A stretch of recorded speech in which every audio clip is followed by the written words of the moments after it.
संस्कारी बेटी। शालिनी की उम्र लगभग 28 साल की हो चुकी थी, लेकिन अभी तक उसकी शादी नहीं हुई थी। शालिनी के मम्मी पापा सरला और महेश जी ने कभी उसकी शादी के लिए कुछ ज्यादा कोशिश भी नहीं की। शाली मन ही मन चाहती थी कि दूसरी सहेलियों की तरह उसका भी घर बस जाए, लेकिन वो अपने मम्मी पापा से ये बात कहती भी तो कैसे कहती।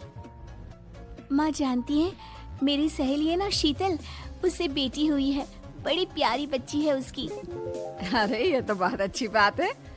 उसकी शादी भी तो 4 साल पहले हो गई थी ना। अब क्या करें बेटा, चाहते हैं तो हम भी यही है कि तुम्हारी शादी हो जाए, लेकिन कोई अच्छा लड़का मिलता ही नहीं। कोई बात नहीं मम्मी पापा, मैं जानती हूँ आप मेरे लिए बहुत अच्छा रिश्ता ढूंढना चाहते हैं। अभी मेरी इतनी उम्र भी तो नहीं हुई है। अच्छा शालिनी बेटा, क्या है ना, मेरे पास नई साड़ी नहीं है और मुझे किटी पार्टी में जाना था, तो इस महीने तेरी तनख्वाह आ जाए तो एक नई साड़ी दिलवा देना बेटा। और बेटा मेरा मोबाइल भी थोड़ा पुराना हो गया है, 6 महीने से इसी को काम में ले रहा हूँ। एक नया मोबाइल ला देना बेटा। हाँ हाँ मम्मी पापा। और माँ, आप तनख्वाह की चिंता क्यों करती हैं? साड़ी तो मैं आपको कल ही दिलवा दूंगी। और रही बात आपकी मोबाइल की, तो मैं आज शाम को ही ऑफिस से लौटते वक्त ले आऊंगी। अरे भगवान सबको तुम्हारे जैसी बेटी दे, कितना ध्यान रखती है अपने मम्मी पापा का। पापा, आज आप दुकान नहीं जा रहे हैं क्या? वो क्या है ना बेटा, मेरे सर में जरा दर्द हो रहा है, इसलिए आज दुकान जाने का मन नहीं है। पापा दवाई ले लीजिए और अगर हो सके तो चले जाइए। इस तरह दुकान बंद रहेगी तो ग्राहक आना बंद कर देंगे ना। अरे बेटा, तेरे पापा की अब उम्र हो चली है और तू है ना हमारी कमाऊ बेटी, इतनी अच्छी नौकरी करती है, हमारा ख्याल रखती है, तेरे पापा को चिंता करने की क्या जरूरत भला है? ठीक है पापा, आप अपना ध्यान रखिए। मैं ऑफिस से लौटते वक्त आपका फोन ले आऊंगी। और माँ, आपकी साड़ी हम कल लेकर आएंगी। शालिनी के जाने के बाद क्या करे, शालिनी के लिए सच में कोई लड़का ढूंढकर उसकी शादी करवानी है क्या? अरे पागल हो गई हो क्या? वो शादी करके इस घर से चली गई तो हमारे खाने के लिए पैसे कहाँ से आएंगे? जानती हूँ वैसे भी आपको ना दुकान पर जाने में, काम करने में आलस आता है, अच्छे से पहचानती हूँ आपको। हाँ तो क्या हुआ, बेटी नौकरी करती है, जब बच्चे माँ बाप की कमाई पर मजाक कर सकते हैं तो क्या माँ बाप बच्चों की कमाई पर थोड़े दिन चैन से जी नहीं सकते?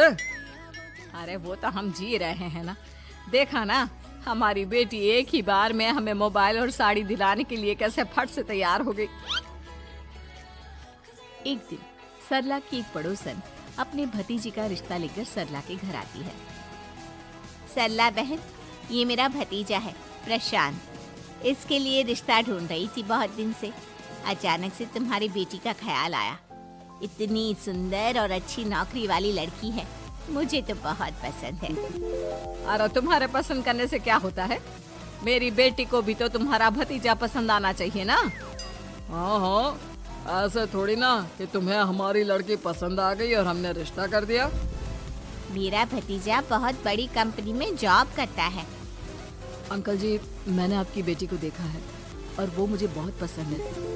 हाँ, तुम्हें तो पसंद है, लेकिन हमें भी तो उससे एक बार पूछना पड़ेगा ना। तो बुलाइए ना शालिनी को, उससे पूछ लेते हैं कहाँ है वो। ऑफिस गई है और उसको आने में अभी देर लगेगी। लेकिन तभी शालिनी ऑफिस से आ गई।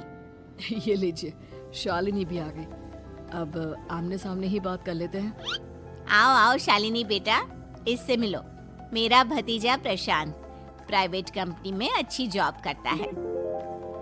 अब बेटा, तुम्हें ये लड़का पसंद है क्या? देखो बेटा, सोच समझ कर हाँ करना, तुम्हारे ऊपर कोई जबरदस्ती नहीं है। मम्मी पापा, प्रशांत की जॉब और उसकी बातें सुनकर मुझे तो काफी अच्छा लगा। मैं उससे शादी करने के लिए तैयार हूँ।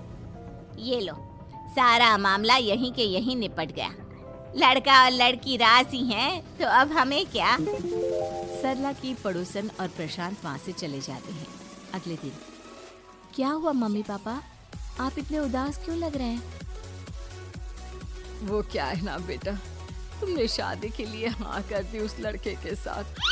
तो क्या हुआ माँ, उस लड़के में कोई खोट है क्या? आपको वो पसंद नहीं? अरे नहीं नहीं बेटा, जिसमें तुम्हारी खुशी उसमें हमारी खुशी। हमें भी लड़का पसंद है। तो फिर क्या बात है? अगर कुछ भी है तो आप मुझे बता सकते हैं। तुम्हारी माँ ये सोच सोच कर परेशान है कि तुम्हारे बाद हमारा क्या होगा।